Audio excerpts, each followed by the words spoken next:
My name is David Gryn. I am based in London, and I'm director of a company called Daata Editions, and I commission artist moving image, sound, web, poetry, and I've been doing that for 4 years. I'm also the curator of film and sound for Art Basel in Miami Beach. I think there's always a need of new models. I don't think my model is in addition to the gallery model. I think the gallery model is a great model when it's not doesn't become too financially motivated. When it becomes a big machine, it's very difficult to call it an art business. It's now then a financial brokerage or something. And I see what I'm doing as a model by which there's other possibilities, and it kind of fits into the jigsaw puzzle of the art world. It's not trying to take over any territory. It's trying to join in and say this is a way of doing things that maybe the galleries can think about doing more things online.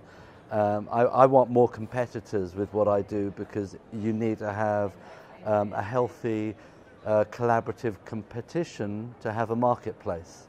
You can't have a marketplace with just one. But when things become online, and we're talking .coms, there becomes a sort of inherent desire to have dominance. And I see it the opposite way around, that you need many to make a dominant marketplace, not one dominant player in the marketplace. There wouldn't be no art fair if there was only one gallery. There wouldn't be really a good art fair if there was only one art fair. You need the satellite art fairs to give it sort of predominance. You need the big galleries, the small galleries in the ecosystem of an art fair. The art fair itself is probably too dominant. So I believe that the gallery should be dominant in the ecosystem of the art market.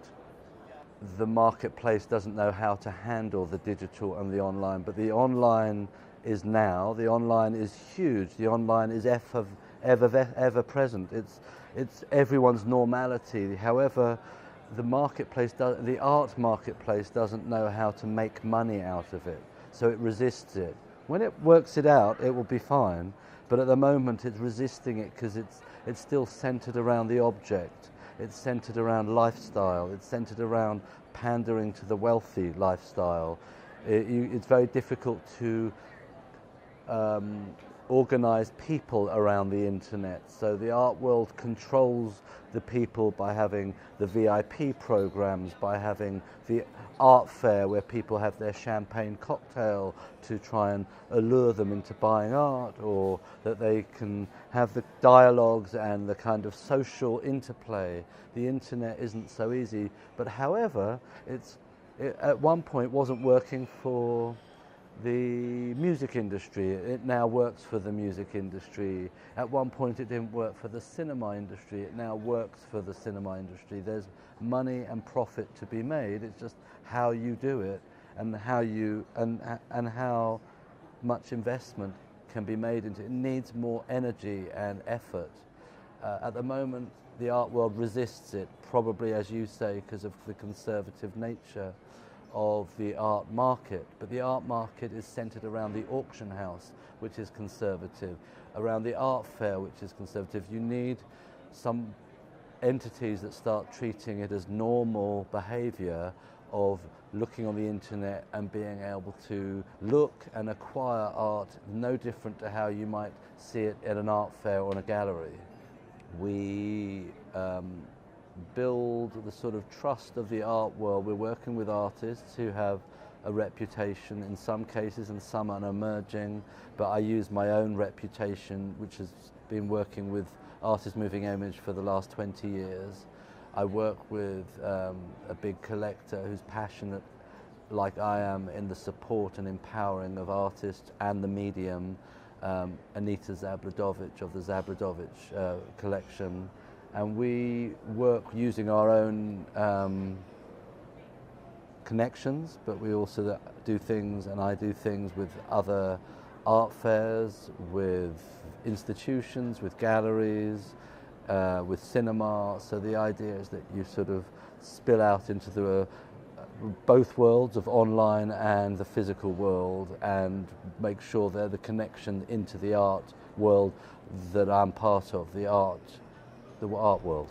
The logic was always that it would be, it would start off with seed funding, but it would become self-sustainable with sales and other projects that may happen that might create a revenue model. But the main thrust of it is sales perpetuate the future art commissions and the sustaining of the company. We don't invest in having lots of staff and bricks and mortar, so the costs are basically paying artists, paying the marketing of doing projects out in the wider world, and paying to keep the website alive and the company going. It's not there's not more than that. So it's pretty it costs, but it's streamlined. I've always been passionate and interested in how do you empower a collector to want to buy art, to support the artist? How do you support the artist? How do you support the student? I haven't got money, but I've got the logic of philanthropy running through my veins. So the idea that I think all of us as a collective community of humans are better served if we look to how do you empower other people to be free. And I think sometimes even the wealthy need to be empowered to do good things with their money and support. I'm in the art world, so for me, I want to see how collectors can support institutions and how they might be able to be more people collecting art. I don't believe collecting art is important, but I believe in the supporting of the artist, and the artwork is important because there aren't that many great collectors, so the idea of everyone collecting art doesn't mean anything to me. I don't know what digital art is, but I know artists who work with digital mediums. So I don't know what video art is, but I know art who work with this thing called video, but video doesn't really exist because there's no video. Digital is a broad term for so many different mediums now, so to kind of put it into one container is really difficult. So I've created a platform that really is trying to say, here is some elements of digital art mediums, not all of them. I can't do everything. I work effectively on my own. I have a finite budget, so we can do so much, but we can't take over the world, and my plan is just to take over my territory of doing what I do well and to try and do it as best as I can. But again, I'm not affected and passionate about the idea of digital art so much as I'm interested in how one supports art and artists. Well, with Daata Editions, we pay artists before we get the work. So the artists are commissioned. It's not a huge amount of money, but it's money. And we also give them a royalty on sales. So the idea is that there's a sort of a financial ecosystem around it, that they're not being taken advantage of or abused. We also promote the works. We try and encourage the works to be put into collections and major collectors. It's about giving a life of the work beyond just having it on the platform. There's also exhibitions and events throughout the year that we do. So it's trying to kind of keep connected to the art world and not just be embedded in the online and platform only, but also how you make sure that the artist is immediately rewarded and not taking. Artists always generally have to take risk by either working with a gallery or working on their own, because often there's no economy to doing so until the work sells. So we've tried to do it another way, that they get paid before the work's sold. I had been working with many galleries for the last 15, 20 years, working on premieres or projects with artists, often in the context of the cinema. And maybe about 9, 10 years ago, within that time, I was doing some projects around the time with the Armory show. I'd done some connections with the Frieze Art Fair. I've always been connected to the things around the art world, the art market. How do you support and engage artists, artworks, people who might support the art system. That's a passion of mine. And with that, I was trying to find a way to work best with artists' moving image in the context of the cinema. And by doing that with galleries and then art fairs, Art Basel came to me one year while I was doing a project with the Armory Show in New York saying, do you think you could help us? We struggle to get galleries to show artists' moving image during the art fair. Literally, that was the simple start point, and I just said, yep, I love a challenge. And for the biggest art fair in the world to say there's a problem with a medium, that was my challenge, is how do you get galleries to think about bringing this thing when they might not sell this thing?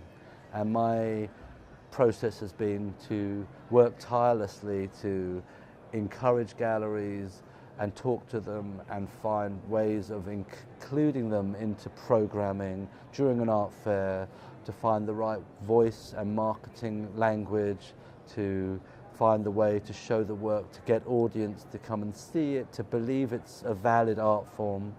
And in year one of doing it, they said you might get 5 applications. I worked very hard and got 100. Year 2, I had 200. It doesn't exponentially go up because there aren't that many art galleries in a fair, but I work very hard to encourage galleries to feel able that they can submit the artworks that they have to support their artists. Most galleries have artists working with digital mediums. Most art fairs, you don't see it. So there's a disconnect between the two, and that's what I see as my role. I don't think of myself as a curator, I think of myself as a facilitator, as someone who brings different components together to make something work for the best benefit of all. I believe, so I have to kind of communicate a sense of passion that this is a good project for their artists, for their gallery. It doesn't work for everyone, and some people aren't that easy to talk to. Some people are easy. The galleries I naturally propel towards, they're the ones usually have somebody in there who's a person who wants to talk and be creative and understands that there's sort of more to the life of a gallery and an artist than just pure commerce.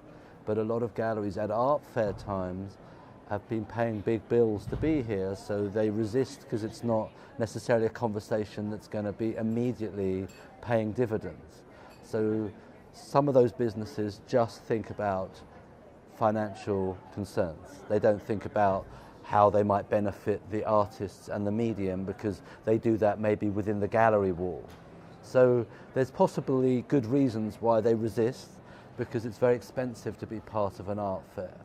And the art fair is a business model that is also, profit center. So the art fair isn't a charity. I think the art fair has to still try and be more charitable, as does, even so I've been talking and working with a few different auction houses. How can you do projects to support artists that maybe don't bring in immediate revenue, but they probably will bring in revenue in the future if we're supporting it from the ground up. I passionately believe in how you support the things from the ground up, not always from the top down. So even with Daata Editions, we pay the artists before we see the work. We actually pay artists the same money across different sections of the platform, and we pay them the same royalty. Even when an artist may be as famous as Tracy Emin, she will get the same as a young graduate artist, because my model isn't to pay different levels, because then I have to sustain that different level, and then we sell it at the same price of each other. So it's, again, the possibility Tracy Emin might sell more than a young artist, but it may not.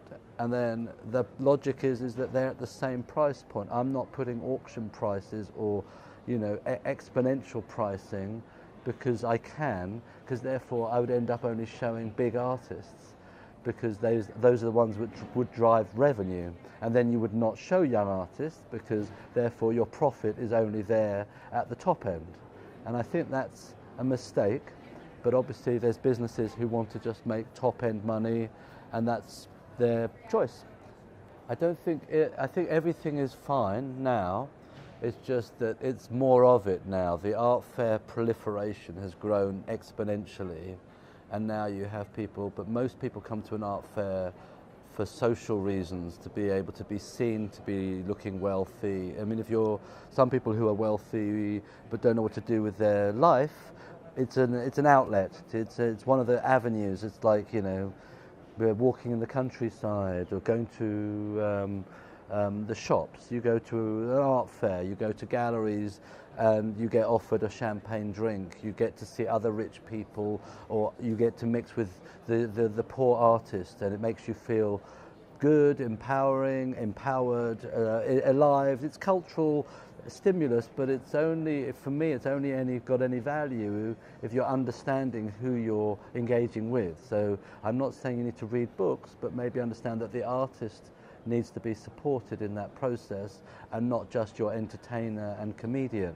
And I think the problem with this proliferation, because it has no limit, it's got no ceiling, it's growing and growing into the idea that you it's not really always, it's very rarely is it about the artist anymore, it's about a lifestyle. And with social media, you see more of it. So I'm not so sure things have changed that much, but we're more witnessing how people behave. And not everyone behaves maybe as I wish, but I'm not demanding how they should behave. But I think you spawn a mentality of the likes of a Donald Trump by this way we're going, in terms of the me generation of the late 1980s to, you know, the hedge fund mentality of how do you know, this lifestyle from making vast sums of money, how do you spend that money, and how do you live, and how are you perceived? And I think it's problematic. I don't think it's not my problem, and I just try and find a way to support those that make the artwork that fit into, to show to not just wealthy people, but to show to anybody.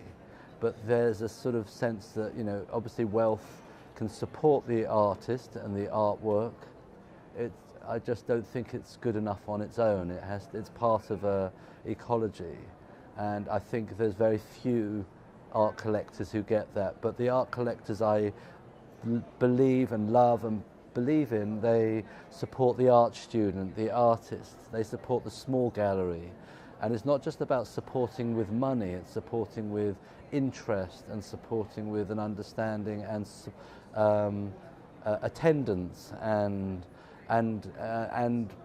joining in to the mix, and not always believing you have to dominate and own it all. Owning everything doesn't mean it's good. Selling everything doesn't mean it's good. It's sort of trying to understand what the best avenue is for the art. I even say the artwork, I mean almost for us to coexist. I think it's like the constant need of not everyone, but there's the constant need to be dominant and be powerful. And I see the world differently, and I kind of consider collaboration and as a hierarchical vision, you know, where we all can collaborate. You'll have people who do things better than others, and that's kind of interesting. And that's where you have success. So the winners of things are people who do things well, but sometimes it doesn't mean that they get treated that way, because sometimes there's things that sell easily, or people buy them because they're marketed better, because they've had more investment and more funding for all sorts of reasons, and not all of them are good. And I think the art fair is really important to the art market and the art world, but I think it's only a small part of it. At the moment it's too much of a big part of it, and I think that has to change. I think the galleries have to have more power and control, and they've given their power in many cases to the art fair because it's easier for everybody. You pay and everyone does the marketing for you. They get audience. Galleries here who might never see a person for a month see 50 to 100,000 people in the space of a few days, and that they can't duplicate. But the gallery inherently is the most staunch supporter of the artist's career because they invest most in the artist. You have curators, but the curator model is quirky. It's not really a business, but there are curators who get paid for doing that. The institute buys art often, so they're going back into the art market. Or I mean, it's nice when they can just support artists without the art market. Some states sponsor artists, some don't. So, I mean, I think all these elements are really important, and they all do make. And I could be negative about it all, but it's also positive. I think negative and positive exists in both cases.